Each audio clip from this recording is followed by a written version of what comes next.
여러분, 안녕. 저는 완벽한 사람을 한 명도 본 적이 없어요. 그 말은 결핍이 없는 사람도 단 한 명도 없다는 뜻이기도 해요. 근데 우리는 왜 자꾸 누군가를 부러워하게 되고 지금보다 더 나아져야만 행복해질 수 있다고 믿는 걸까요? 어떤 사람을 보면 예쁘니까 더 행복할 것 같고 돈이 많으니까 덜 힘들 것 같고 모든 조건이 완벽해 보이면 그 사람은 고민 없이 살고 있을 거라고 생각하죠. 저도 쉽게 그렇게 생각하게 돼요. 근데 가까이서 이야기를 나눠보면 그들도 우리와 똑같이 힘들어하고 내가 짐작하지 못한 방식으로 고통을 겪고 있어요. 나는 그 사람의 외모나 조건을 부러워하지만 그 사람은 또 다른 조건들로 나를 부러워하고 있을지도 몰라요. 그 사람이 갖지 못한 다른 무언가 때문에 서로를 부러워하는 거죠. 결국 우리는 결핍의 종류만 다 다를 뿐 누구나 결핍을 안고 있다는 거예요. 그래서 저는 결핍이라는 거에 이 단어에 대한 저의 감정도 되게 많이 바뀌었어요. 결핍이라는 게 뭔가 수치스럽고 부정적이고 숨기고 싶고 이런 거라고만 생각했는데, 그리고 나한테만 있고 어떤 사람들한테는 없는 것이라고 생각했는데 모두가 다 가지고 있는 거라고 생각을 하니까 이게 그냥 인간의 특징 중에 하나구나 라고 그냥 그렇게 바라보게 되었어요. 드라마를 보면 그런 캐릭터가 자주 나오잖아요. 엄청 부유하고 외모도 뛰어나고 똑똑한 캐릭터인데 가족에게 사랑받지 못하고 항상 혼자 외로움에 익숙해져 있는 사람, 그걸 보면서 그냥 우리가 사는 이 현실도 비슷할 거라는 생각이 많이 들어요. 우리가 부러워하는 사람들도 우리와 똑같이 사랑에 목마르고 자기 존재가 괜찮은지 계속 확인받고 싶어 한다는 거죠.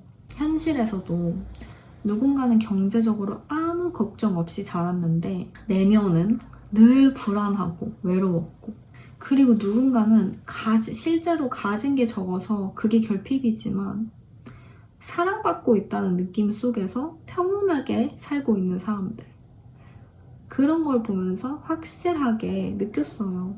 행복은 조건이 아니고 내가 내 삶을 어떻게 느끼느냐의 문제구나.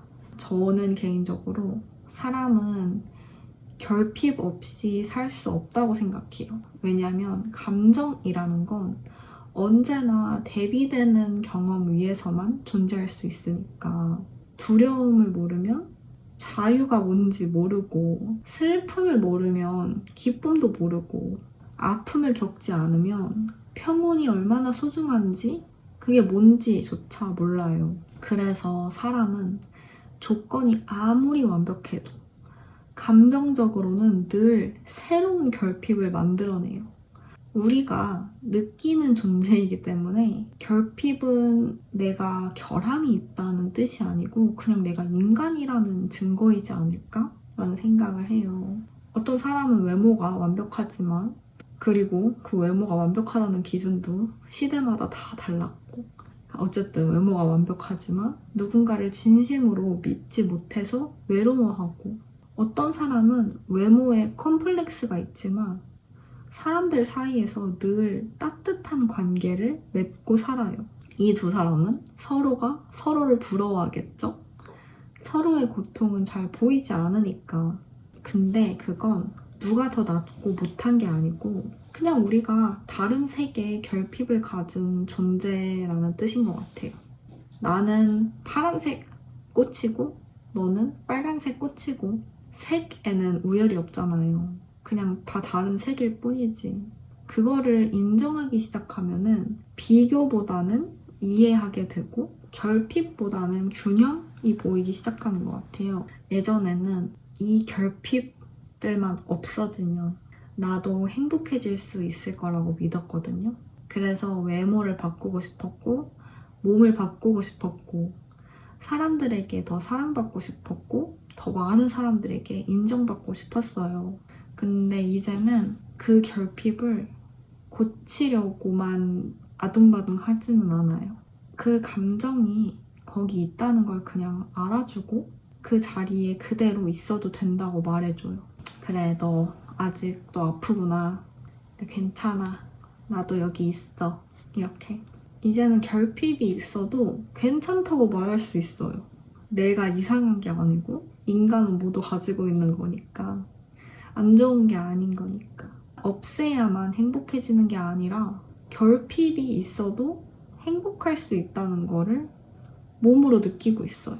결핍이 있다는 건 반대로 또 말하자면 내가 가진 것들이 있다는 뜻이기도 하잖아요. 세상에 결핍이 없는 사람도 없지만 가지고 있는 것이 없는 사람도 없어요. 아까 제가 우리는 다 다른 결핍을 가지고 있다고 말한 것처럼 우리가 가지고 있는 것도 다 달라요. 어떤 사람은 뭐 핑크색 꽃을 가지고 있고, 비유를 하자면 어떤 사람은 노란색 꽃을 가지고 있는 사람인 거예요. 가진 게 분명히 다르죠. 핑크색이랑 노란색은 다르니까. 하지만 그 두 개 중에 뭐가 더 좋고 안 좋고를 우리가 따질 수도 없고 따질 필요가 없는 것처럼 그 핑크색, 노란색 꽃을 가지고 있는 사람은 빨간색, 파란색이라는 결핍도 가지고 있는 거예요. 우리는 다 결핍이랑 가지고 있는 게 있지만 그게 뭔지는 다 다른 거예요. 그렇기 때문에 결핍이 있다고 부끄러운 것도 아니고 가진 게 있다고 우월감을 느낄 필요도 없는 거죠. 내가 그냥 느끼는 존재다라는 뜻이고 나는 깊이 있는 존재다, 인간이다 라는 신호인 거죠. 예전에는 더 많이 그런 물질적인 걸 가지려고 했던 것 같아요. 외부적인 거. 근데 이제는 그냥 더 많이 느끼고 싶은 것 같아요. 완벽해지고 싶은 사람이라기보다 그냥 다 괜찮아지고 싶은 사람인 것 같달까? 결핍을 그냥 받아들이기 시작하면서 삶이 훨씬 고요해졌고 그냥 내가 나로 살아갈 수 있는 공간이 생긴 느낌이 들어요. 결핍에만 집중을 하다 보면 다 나만 결핍이 있는 것 같고 남들은 나보다 더 많이 가진 것 같고 이런 생각에 빠져들기 시작하는데 아, 우리는 그냥 다 종류만 다르지 결핍은 다 있구나. 그렇다면 그냥 그거에 집중하지 말고 내가 가지고 있는 것들을 생각하면서 살면 바로 행복해지는데 풍요로운 감정이 느껴지고 그거에 집중해서 살면 되겠구나 라는 마음 편한 결론이 나왔어요. 혹시 나만 너무 결핍이 많고 이것들을 없애야 한다? 라고만 생각하는 분들이 있다면 조금이나마 위로가 되고 도움이 됐으면 좋겠다는 생각으로 찍어봤어요. 왜냐면 극복 가능한 노력으로 바꿀 수 있는 그런 결핍들도 많지만 거의 대부분은 내가 어떻게 할 수 없는 것들로 인한 결핍이 우린 많이 있잖아요. 반대로 내가 노력하지도 않았는데 가지고 태어난 것들이 있고 저는 뭐 이런 방향의 생각이 옳은 건지는 모르겠지만 내가 지금 전쟁 중인 국가가 아니고 대한민국에서 태어났다는 사실 이런 것도 내가 가지고 태어난 것 중에 하나라고 생각할 수 있을 것 같아요. 그런 것들만 생각하면서 살다 보면 우리는 모두 인간들이 다 다르지만 가지고 있는 게 다 있기 때문에 모두가 행복해질 수 있는 생각의 방식 아닌가? 라는 생각이 해봐요. 오늘 영상도 봐주셔서 감사하고 저는 다음에 또 올게요. 안녕.